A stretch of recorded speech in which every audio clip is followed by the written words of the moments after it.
చనిపోయిన తర్వాత నా ఫోటోలు పెట్టకండి. కన్నీళ్లతో గ్లామర్ క్వీన్ రిక్వెస్ట్. ముంబైలో పుట్టిన ముంతాజ్ తమిళ సినిమాతో ప్రపంచానికి పరిచయం అయింది. ఆపై తెలుగులో దాదాపు 16 ఏళ్లుగా చాలా సినిమాలలో తన గ్లామర్ డాన్స్లతో మెప్పించింది. ఎక్కువగా స్పెషల్ సాంగ్స్ తో మాత్రమే ఆమెకు గుర్తింపు వచ్చింది. అందులోనూ చాలా గ్లామర్ గా సాంగ్స్ లో కూడా కనిపించడంతో ఆమె పేరు బాగా వైరల్ అయ్యింది. అయితే తన కెరీర్ చాలా పీక్ లో ఉన్నప్పుడే సినిమాలకు కాస్త బ్రేక్ ఇచ్చేసింది.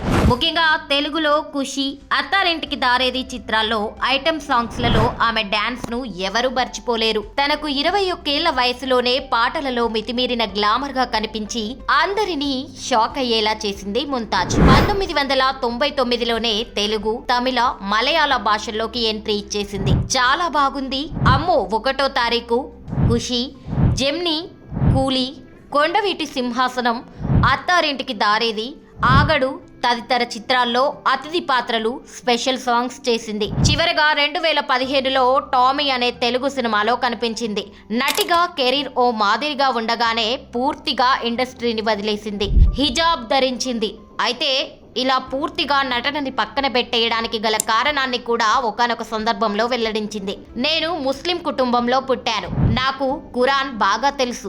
మొదట్లో ఖురాన్లో పేర్కొన్న విషయాలకు అర్థం తెలియదు. ఒకానొక దశలో దాని అంతరార్థం నాకు అర్థమై నాలో మార్పు వచ్చింది.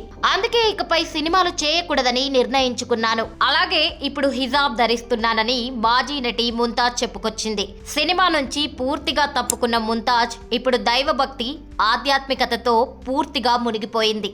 ఆమె ఇప్పటికీ 3 సార్లు మక్కా వెళ్ళింది. నేను చనిపోయిన తర్వాత ఫోటోలు షేర్ చేయకండి. ఇంట్లో నా తోబుట్టువుల పిల్లలతో కలిసి నేను చేసిన డాన్స్ పాటలను చూడలేకపోయాను. అంతలా ఆ గ్లామరస్ సాంగ్స్ నన్ను ఇబ్బంది పెట్టాయి. నేను చిన్న వయసులో ఉండగానే గ్లామర్ పాత్రలలో నటించాను. అప్పుడు నేను దేనికి భయపడలేదు. కానీ ఇప్పుడు మాత్రం చాలా బాధపడుతున్నాను. నేను ప్రేక్షకులతో పాటు నెటిజన్లను వేడుకుంటున్నాను. నేను చనిపోయిన తర్వాత నా అగ్లీ అంటే బోల్డ్, గ్లామరస్ ఫోటోలను షేర్ చేయకండి. ఇది నా చివరి కోరికగా తీసుకోండి. మీరు నా అగ్లీ ఫోటోలను షేర్ చేస్తే అది నా మరణంలో కూడా నాకు బాధను కలిగిస్తోందని ఆమె మాట్లాడింది. తాను గ్లామరస్ గా నటించినందుకు పెళ్లి చేసుకునేందుకు కూడా ఎవరూ ముందుకు రాలేదని ఆమె చెప్పుకొచ్చింది. తన శృంగారభరిత ఫోటోలను సామాజిక మాధ్యమాల నుంచి తొలగించాలని అనుకుంటున్నానని, అయితే ఆ పని తనకు సాధ్యం కావడం లేదని తెలిపింది.